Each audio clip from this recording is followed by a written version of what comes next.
Tenemos en línea a nuestra segunda invitada, 501108, les dije el teléfono para comunicarse.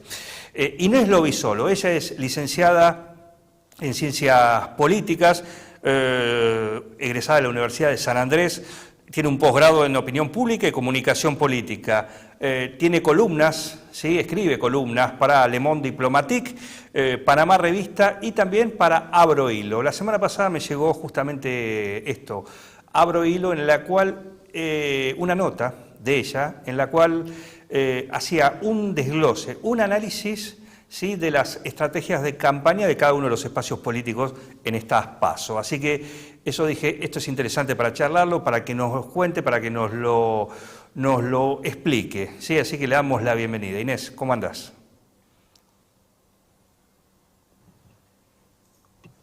Hola, ¿cómo va? Buenas noches a todos y a todas atrás de la pantalla, a mis queridos 9 julienses. Un abrazo grande. Bueno, danos ¿Cómo va? envidia, decinos dónde estás.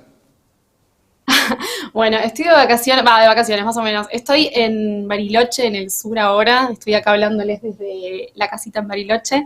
Hoy nevó, así que muy emocionada. Me desperté y vi que caía nieve, contenta como una niña. Gracias, Como una Inés, niña en muy Navidad. amable. Qué lindo. En fin, bueno, en ese ámbito te molestamos, disculpanos, te molestamos para que nos cuente, porque me llamó la atención, me pareció interesante ese análisis, ese artículo tuyo que leí ahí en Abro Hilo, ¿no? Que contanos qué es.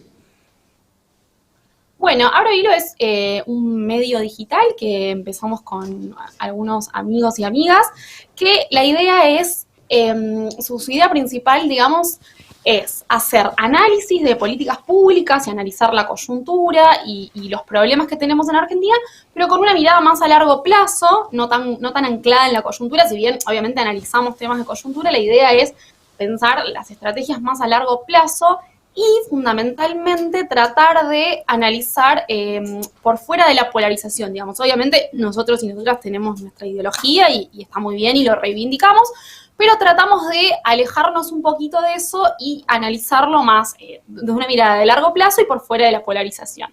Entonces, creamos este medio que es muy, muy abierto, muy plural, tenemos autores y autoras de todo tipo, de todas las edades, desde personas muy jóvenes hasta personas con mucha más trayectoria, tenemos autores con paridad de género además, y de muy diversas ideologías políticas y partidarias, así que, bueno, nada, esa es como la idea central. Eso es lo que me llamó la atención, ¿no? Porque es un análisis objetivo de justamente lo que son las estrategias elegidas, ¿sí? Para la campaña de cada uno de los espacios. Me gustaría que las describas vos, por ejemplo, arrancando, si querés, por lo que es las dos fuerzas principales, ¿no? Bueno, particularmente, o sea, Juntos por el Cambio está teniendo en los dos distritos principales donde juega, que son la Ciudad de Buenos Aires y la provincia de Buenos Aires, una estrategia algo distinta, que es muy razonable, porque obviamente en la Ciudad de Buenos Aires juega de local y en la provincia juega de oposición, ¿no? Entonces, la vemos a María Eugenia Vidal, por un lado, muy concentrada en volver a su impronta de porteña. Bueno, obviamente viene a ser gobernadora 4 años en la provincia, entonces tiene que de alguna forma reconstruir su impronta de porteña. Entonces, bueno, muy caminando por los barrios porteños más tradicionales, yendo a los cafés notables de la ciudad de Buenos Aires, recorriendo Flores, que es el barrio donde ella creció, y como charlando con los vecinos, muy con una idea de volver a su porteñismo, y también tomando mucho, haciéndose carne del gobierno de la Ciudad de Buenos Aires. El gobierno de la Ciudad de Buenos Aires es un gobierno que tiene una imagen relativamente alta, o sea, le va muy bien en la Ciudad de Buenos Aires, entonces ella está como haciendo muy agenda de gobierno, va a actos de inauguración, va con la reta a todos lados, la reta que es el jefe de gobierno, como una impronta muy porteña y muy de apropiarse del gobierno porteño. Y por otro lado, hay dos temas fundamentales que ella sostiene mucho, que son la vacunación y educación. La vacunación, por un lado, enfocada en, bueno, resaltar los errores en la gestión de vacunación del gobierno nacional, no sé, la falta del componente de la segunda dosis de Sputnik y cómo la ciudad pudo sortear eso. Y bueno, la educación, que fue la batalla del año entre el gobierno de la ciudad y el gobierno nacional y provincial, ¿no es cierto? Las clases presenciales, que fue uno de los caballitos de batalla más importantes que tuvo el gobierno de la ciudad y Horacio Rodríguez Larreta este año, y Vidal se hizo un poco carne de eso y también está haciendo mucha campaña con eso, con clases presenciales, con los problemas de la falta de presencialidad, etcétera. Santilli está le pasa lo mismo, pero lo opuesto, que es que tiene que volverse bonaerense. O sea, Santilli hasta hace 2 semanas era el vicejefe de gobierno de la ciudad de Buenos Aires, con una impronta muy porteña, históricamente porteña. Bueno, y ahora de repente es un candidato de la provincia. Entonces, es lo mismo que Vidal, pero con la provincia de Buenos Aires, recorriendo a full la provincia de Buenos Aires, yendo a la panchería tradicional de San Martín, a el bar de Chascomú, como ahí muy de yendo municipio por municipio y haciendo como las cosas típicas de las ciudades a las que va, porque bueno, tiene que, además de que tiene que apropiarse de una impronta bonaerense, tiene que hacerse conocer. Es un candidato que tiene un altísimo porcentaje de desconocimiento en la provincia de Buenos Aires. De hecho, y algo que llama la atención, que no es para nada habitual, el eslogan de la campaña es el Colo Santilli, digamos, el hashtag de campaña. En general, el eslogan de campaña es una consigna, ¿no? La del Frente 2, por ejemplo, es la vida que queremos. No es habitual que el eslogan de campaña sea un nombre propio, pero es como una intención muy, muy fuerte de instalar un nombre. Entonces es el Colo Santilli, es como el eslogan de la campaña.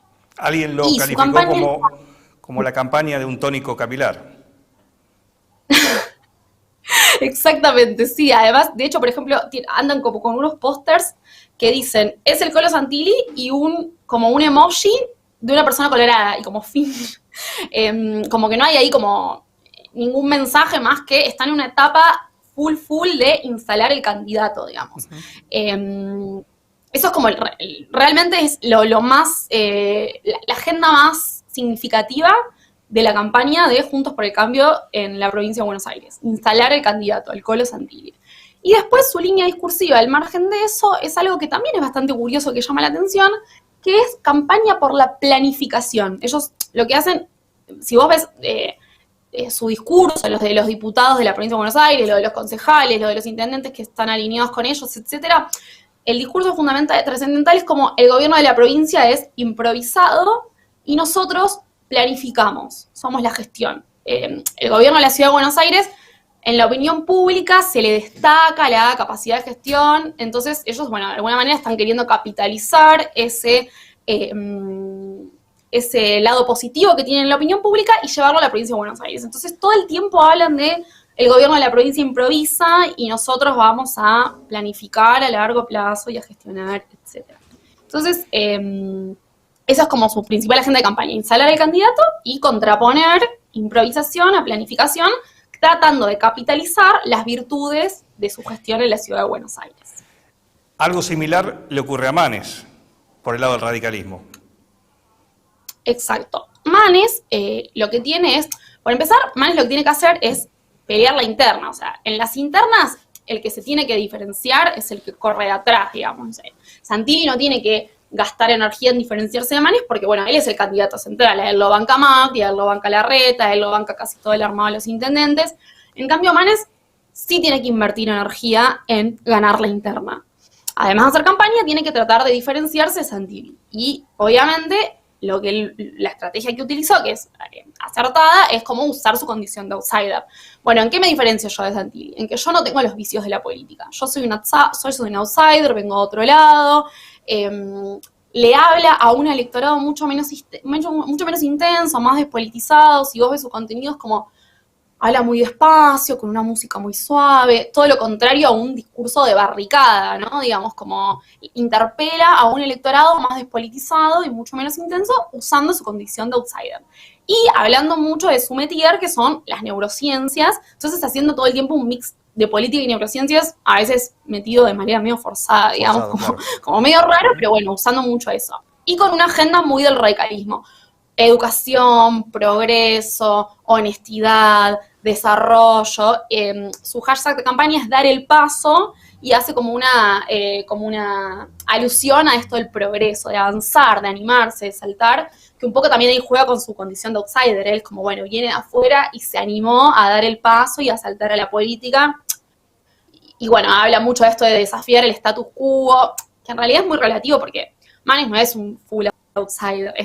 Yo le digo que es como un outsider de círculo rojo, digamos. O sea, si bien nunca estuvo en la política institucional, siempre tuvo un involucramiento con la política y con el radicalismo, etcétera. Entonces, es un semi-outsider, pero bueno, él de todas maneras está capitalizando mucho que viene por fuera de la política pero se decidió a jugar abiertamente, es la diferencia. Exacto. Exactamente. Nos pasamos al análisis de campaña del oficialismo, que con los hechos del último fin de semana, ¿ha tenido algún cambio? Bueno, el oficialismo, por empezar, una cosa importante es que de Juntos por el Cambio, algo que llama la atención es que no hablan de economía. Esto es raro, porque si nosotros miramos todas las encuestas, todas las de las consultoras cercanas al oficialismo, lejanas al oficialismo, las que están operadas por los medios, las que no están operadas, todas, sí, siempre sale que la mayor preocupación es la inflación. Uh-huh. Y es curioso que Juntos por el Cambio no se haga carne de eso, no están hablando mucho de economía.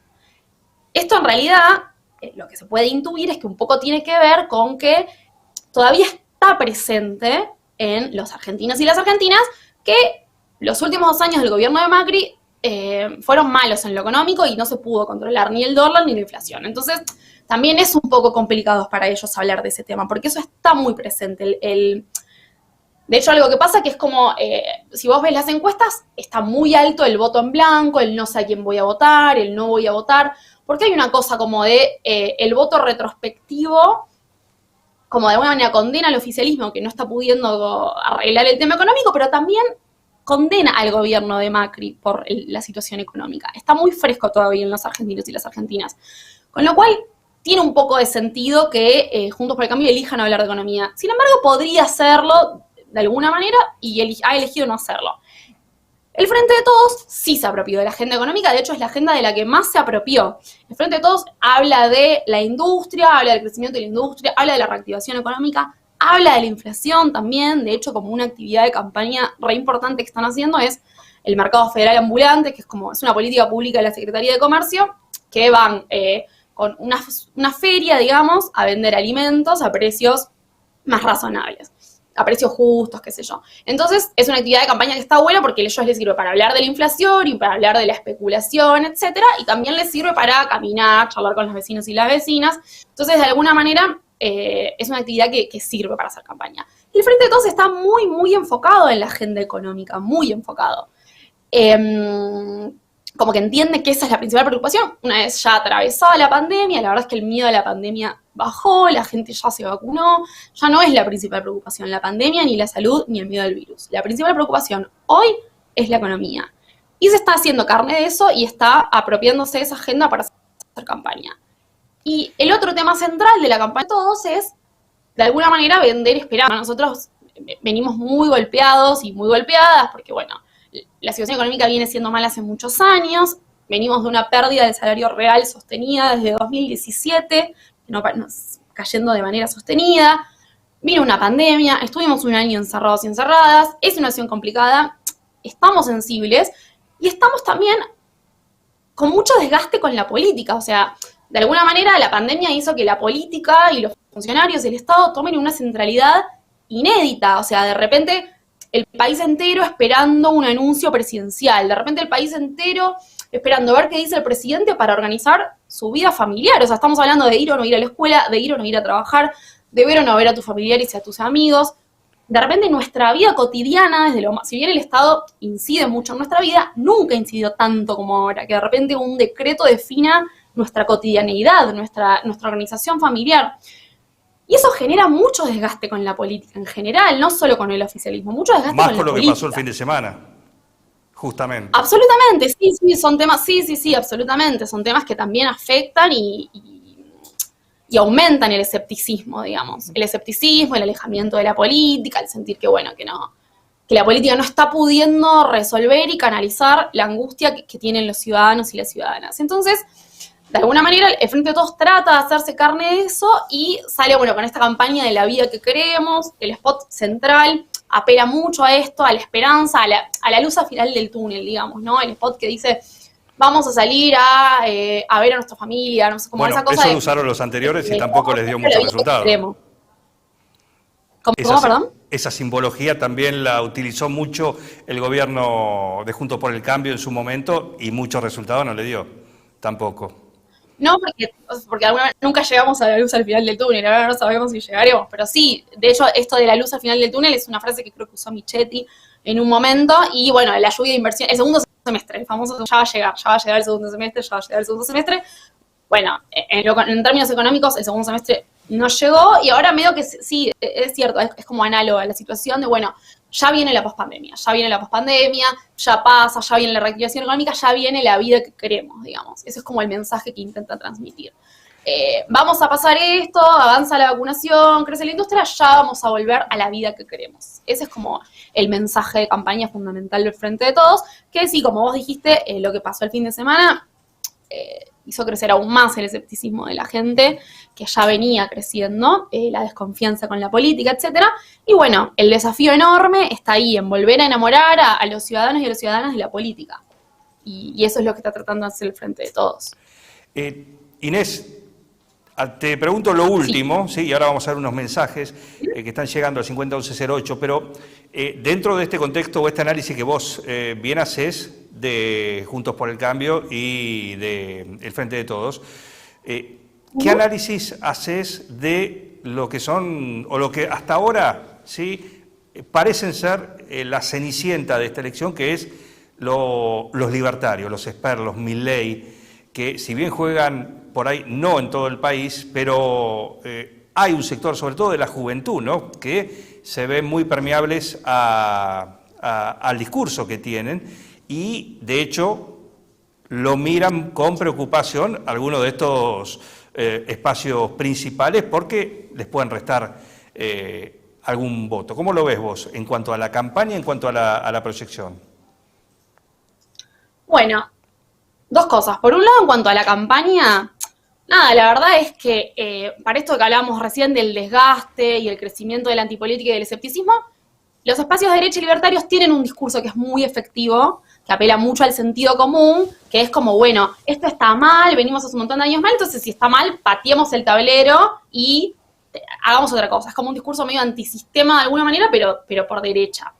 Es un discurso que puede ser muy efectivo, porque aparte de esto apela mucho al sentido común, estas cosas, viste, de, no, bueno, pero ¿qué es esto? Estamos todos locos, al final trabajo y tengo que pagar impuestos, como esa cosa muy, viste, que interpela mucho al sentido común y que funciona y que es muy efectivo. Y que obviamente el crecimiento, el desgaste enorme con la política que estamos atravesando y el aumento del escepticismo les es muy funcional a este tipo de espacios. Sin embargo, yo estoy bastante convencida de que están un poco sobredimensionados. De hecho, en 2019 ya lo vimos. Las encuestas le daban, no sé, 5 puntos Spert, 7 puntos Spert le daban algunas encuestas y terminó sacando menos de 2%. Lo que tienen estos espacios es que están muy sobrerepresentados en las redes sociales y son muy pocos, pero son muy intensos, muy presentes en las redes, muy presentes en los medios, funcionan muy bien en lo mediático y están sobrerepresentados. Es probable que en estas elecciones esos espacios crezcan por dos motivos. Primero, por esto que hablábamos del aumento del desgaste, y segundo, porque las elecciones legislativas dan un poco más de margen con estas cosas. Claro, nadie va a votar a Milei presidente, a Spert presidente, pero capaz de repente sí a Milei diputado. Las elecciones legislativas dan más margen para este tipo de cosas, para los discursos más radicalizados. Y es un problema. Sin embargo, creo que está sobredimensionado y no le veo tanta posibilidad de escalar a nivel ejecutivo. O sea, a lo sumo eso, representación parlamentaria, pero no mucho más que eso. Y sí creo que son espacios que están muy infedes por los medios, etcétera. Y bueno, eso, que evidentemente contienen y canalizan a un sector de la población, de jóvenes hombres en particular, jóvenes hombres, mucha sobrerepresentación entre los hombres, no tanto entre las mujeres, que interpelan a ese sector, pero que no son masivos. digamos, no tienen una adhesión masiva. Inés, un gusto escucharte, un gusto escuchar y esta descripción, ¿no? del análisis que haces de estas campañas, ¿sí? Los enfoques de campaña de cada uno de los espacios que están participando. Hay otros, por supuesto, pero bueno, lo dejamos para otra ocasión. ¿Qué te parece? Te agradezco, seguir disfrutando de Bariloche, que acá te envidiamos. Bueno, ¿Sí? Bueno, sanamente no sé, te envidiamos. bueno, muchísimas gracias por la charla y les mando un abrazo grande a todos y a todas. Un saludo. Inés Lovisolo, ¿le suena? Bueno, sí, es la hija de Claudio Lovisolo, ¿sí? Así, licenciada en Ciencias Políticas, así que me parece interesante este análisis, ¿sí? Que más allá de su ideología, creo que lo ha hecho con bastante objetividad. El resto lo vamos a ir analizando también nosotros con el correr de los programas, porque la realidad, como pasó este fin de semana, implica nos lleva a reacomodar el tablero permanentemente. Lo concreto, y esto es ya una opinión personal, es que no hay propuestas, ¿sí? Por eso hay un 20% entre que los que no saben si van a votar o los que todavía no saben a quién van a votar, no se han decidido.